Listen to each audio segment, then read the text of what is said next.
Bismillahirrahmanirrahim. Assalamu alaikum. Welcome to my YouTube channel. Our today's lecture is about top 10 MCQs of pedagogy, and it is the part 8 of lecture series. So let's start our today's class. Growth. Question number 1 is growth is increase caused by becoming heavier and larger is component of developmental process in dash sense. मतलब growth जो है वो क्या है, एक increase है, cause by becoming heavier and larger. Growth वो एक प्रोसेस है जिसमें आप बड़े होते जाते हैं और जो है वो वजनी होते जाते हैं. And it is a component of developmental process. ये एक कंपोनेंट है डेवलपमेंट प्रोसेस का, जो क्या होती है, A physical, B emotional, C social, D economical. Component of developmental process in which sense, मतलब हमारी जो डेवलपमेंट होती है तो वो किस सेंस में होती है. जब ग्रोथ होती है तो इट्स ऑब्वियसली कि वो फिज़िकल सेंस में होती है. जब हम बड़े होते हैं, हमारी ग्रोथ होती है तो हमारी बॉडी जो है वो इंक्रीज़ होती है और डे बाय डे हम क्या होते हैं, हेवियर हो जाते हैं. तो वो हमारी जो चेंज भी होगी तो वो क्या होगी, फिज़िकल सेंस में होगी, फिज़िकल वे में चेंज होगी. And other questions related to this topic are growth is a quantitative observable as well as measurable. अब जो ग्रोथ है वो क्या है, हमारी क्वांटिटेटिव है, ऑब्जर्वेबल भी है और मेजरेबल भी है.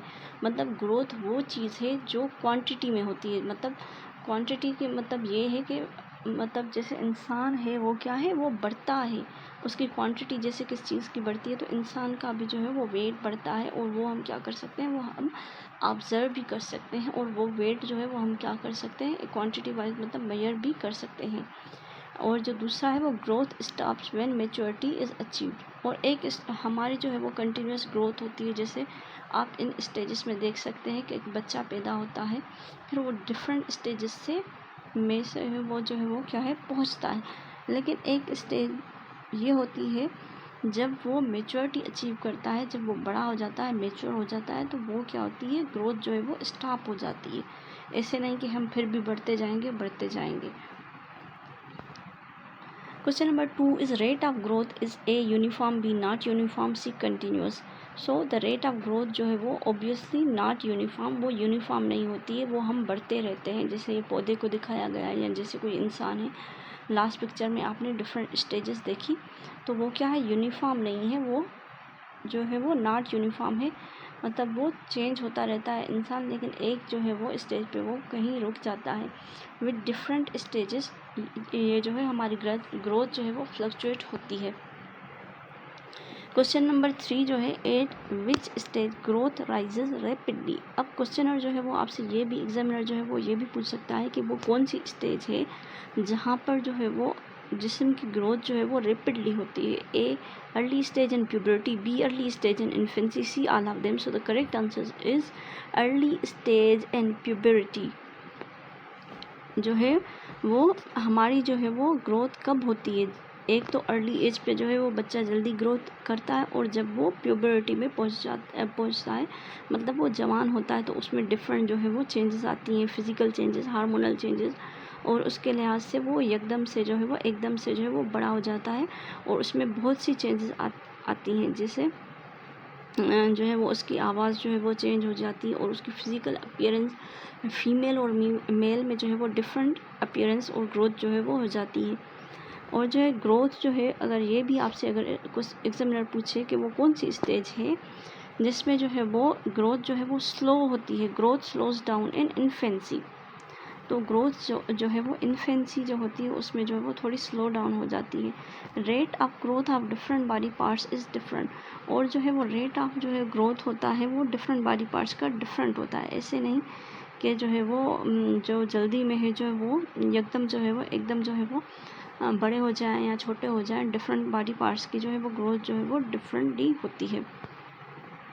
Question number 4 is development is dash series of changes in predictable and orderly way is result of maturation. Development जो है वो एक डैश सीरीज़ है जिसमें जो है वो चेंजेस आती हैं एक प्रिडिक्टेबल वे में और ऑर्डरली वे में होती हैं, और उसी की रिज़ल्ट में डेवलपमेंट की जो है वो मैच्योरेशन आती है. प्रिडिक्टेबल मतलब हम प्रिडिक्ट कर सकते हैं, और वो जो चेंजेस होती हैं डेवलपमेंट की वो एक ऑर्डर में होती हैं. ऐसे नहीं कि जो है वो बच्चा पहले इन्फेंसी में स्टेज में ना जाए, टोडलर बन जाए, या पहले वो मैच्योर हो जाए। नहीं, एक स्टेजेस हैं, एक इन्फेंसी, फिर टोडलर, फिर जो है वो क्या मैच्योर होता है, फिर वो प्यूबर्टी पे पहुंचता है, और फिर एक जो होती है वो ओल्ड एज में जो है वो इंसान जो है वो चला जाता है। तो वो क्या है, एक ऑर्डरली वे में जो होता है। तो इसका करेक्ट आंसर है कि जो वो डेवलपमेंट होती है वो एक डायरेक्शनल है और सीक्वेंशियल है। मतलब जैसे मैंने आपको अभी सीक्वेंस बताया, तो वो एक डायरेक्शन में होती है डेवलपमेंट और एक सीक्वेंस में होती है। So the correct answer is C. And other questions related to this topic are development is quantitative as well as qualitative। Development जो होती है एक इंसान में, एक क्वांटिटेटिव भी होती है और क्वालिटेटिव भी होती है। क्वांटिटेटिव मतलब उसकी जो है वो वेट बढ़ता है जो है वो डेवलपमेंट के साथ, और दूसरा जो है वो क्वालिटेटिव मतलब उसकी इंसान की अक्ल भी बढ़ती है। Development is possible even without growth. Development जो है ना वो इंसान की इवन पॉसिबल विदाउट ग्रोथ, मतलब ग्रोथ के बगैर भी हो सकती है। मतलब बहुत सारे जो है वो आपने देखे होंगे बंदे जो है वो उनको पोलियो हो जाता है, या वो किसी रोड एक्सीडेंट में पैरालाइज हो जाते हैं, तो वो उनके बॉडी पार्ट्स जो है वो पैरालाइज होते हैं, या वो थोड़े एबनॉर्मल होते हैं। मतलब किसी भी उनमें कोई भी खामी होती है, लेकिन उनकी जो है वो मेंटल डेवलपमेंट जो है वो होती रहती है, ग्रोथ, और उनको सूझबूझ जो है वो होती है। And rate of development is not uniform throughout the life. Rate of development जो है वो यूनिफॉर्म नहीं है डेवलपमेंट का, थ्रू आउट द लाइफ वो चेंज होता रहता है। Question number 5 is how many components of development are there. So there are 3 components of development. Development के 3 कंपोनेंट्स हैं। डेवलपमेंट इज़ मैच्योरेशन, और development is learning, development is synthesis. So in the brief I will teach you about, I will give you a brief explanation about the components. Development is maturation, मतलब जैसे ही इंसान mature होता है तो उसकी development भी होती है। और वो किसने दिया ये concept? Arnold Gesell gave the concept of development is maturation. और उसमें ये उसने ये बताया कि फ़िज़िकल चेंजेस जो होती हैं is mandatory for the development, क्योंकि जब इंसान जो है वो मैच्योर होता है तो उसमें क्या होती है, फ़िज़िकल चेंजेस होती हैं, और ये जो है वो मैंडेटरी होती हैं फॉर डेवलपमेंट। वो किसने दिया? अर्नोल्ड गेसल ने। आप ये याद करने, डेवलपमेंट इज़ लर्निंग, मतलब वो कॉन्सेप्ट किसने दिया? बेयर ने। And he said that behavioural changes is development. जब बिहेवियरल चेंजेस आती हैं हमें, तो वो क्या है, वो भी क्या है, डेवलपमेंट है। और उसमें जो है क्या, डेवलपमेंट इज़ लर्निंग। बिहेवियर के ज़रिए हम क्या करते हैं, या लर्निंग के ज़रिए हम अपना बिहेवियर क्या करते हैं, वो चेंज करते हैं। जैसे छोटा बच्चा है तो उसका बिहेवियर क्या होता है, वो जो है वो थोड़ा इमेच्योर होता है, लेकिन जैसे ही वो बड़ा होता है तो उसका मेच्योर लेवल पे उसका बिहेवियर हो जाता है, and he become the serious, he और she become the serious person. And third one component is development is synthesis. ये किसने दिया? जीन पियागेट ने ये जो है वो कॉन्सेप्ट दिया, डेवलपमेंट इज सिंथेसिस, मतलब synthesis of all the abilities is called development. जब आपकी ऑल एबिलिटीज़, आपकी ऑल जो है वो स्किल्स की जो है वो सिंथेसिस हो जाए। सिंथेसिस मतलब कोई चीज़ जब जुड़ जाए या वो बन जाए, मतलब सिंथेसिस हो जाए सब चीज़ों का, आपकी एबिलिटीज़ का जब वो मिल जाए, तो आपका क्या होगा? Development is synthesis. जैसे बच्चा जो है वो पहले छोटा होता है, फिर वो बड़ा होता है, फिर वो आहिस्ता आहिस्ता उसकी डेवलपमेंट होती है, और वो खुद ही लर्न करके जो है वो अपनी एनालिसिस बनाता है, ऑब्जर्व करता है चीज़ों को, और वो उसमें जो है वो एबिलिटीज़ पैदा कर जो है वो हो जाती हैं किसी भी बुरे या भले के लिए। So it is development is synthesis. Question number 6 is development of body from head to tail or heel is called A. Cephalocaudal, B. Cephalonail, C. Cephalomaut। सो जो डेवलपमेंट होती है बॉडी की हेड टू टेल या heal तक, मतलब आपके sir से लेके पाँव तक आपकी जो डेवलपमेंट होती है उसको हम क्या बोलते हैं? सेफेलोकोडल। जैसे आप इस पिक्चर में आप देख सकते हैं कि हेड से लेके टो तक जो है वो डेवलपमेंट हो रही है, तो हम इस फर्स्ट पिक्चर में तो हम इसे क्या बोलेंगे? सेहेलो development. Question number 7 is development starts from central part of body and spread to distant part of body is A. proximodistal, proximocenter, proximocephalic। So the correct answer is proximodistal। अब वो development जो start होती है central part of the body से और spread होती है distant part of the body, तो हम उसे क्या बोलेंगे? प्रोक्सिमोडिस्टल। जैसे कि आप इस बच्चे की ये जो है वो बीच वाली आप देख सकते हैं, जो है वो इसकी टमी पे जो है वो लाइन है और वो नीचे जा रही है पाँव तक, ऊपर वाली नहीं, और ये ऊपर वाली जो है इसके जो है वो नेक से जाके फिर इसके जो है वो हाथों तक जा रही है, तो हम इसको क्या बोलेंगे। और ये बीच वाली जो है वो, ये जो मैंने आपको प्रीवियस जो है वो क्वेश्चन में बताया, सिफेलोकोडल, ऊपर सर से लेके पाँव तक ये, लेकिन ये जो बीच वाली है जो सेंटर से लेके पाँव तक जा रही है और सेंटर से लेके पाँव तक और हाथों तक, तो हम इसे क्या बोलेंगे, प्रोक्सिमो डिस्टल।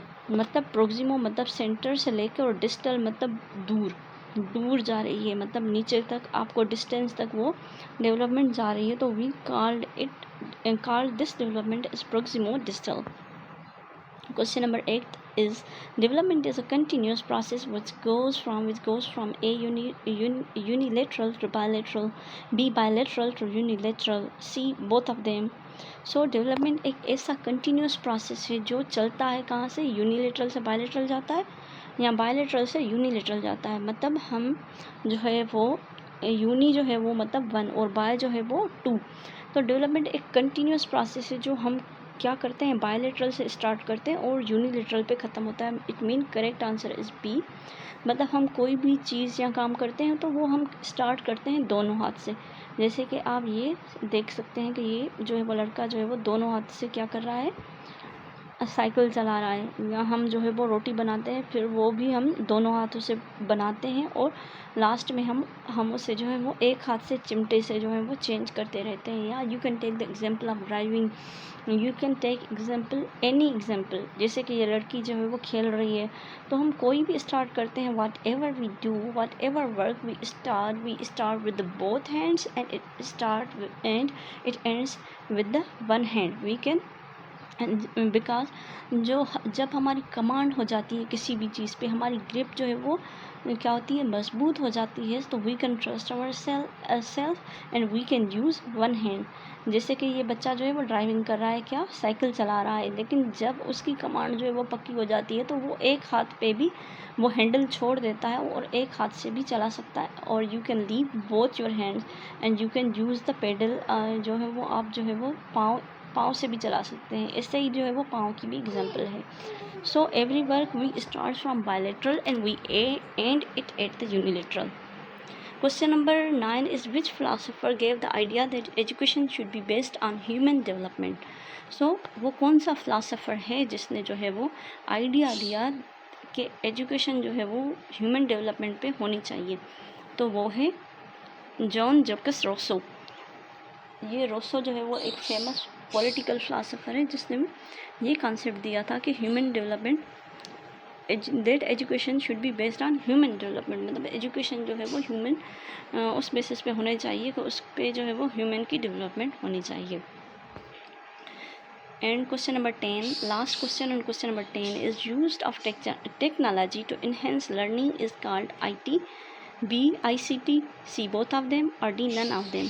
मतलब हम वो टेक्नोलॉजी यूज़ करें जिससे हमारी लर्निंग जो है वो इन्हेंस हो सके, तो हम उसे क्या बोलते हैं, जो है वो लर्निंग इन्हेंस हो सके तो हम उसे क्या बोलते हैं। Correct answer is ICT, not ID but ICT। IT को भी हम यूज़ करते हैं, लेकिन यहाँ बोल रहा है कि लर्निंग में जो है वो क्या काम आ सके, particularly learning. So it is ICT। Correct answer is B ICT।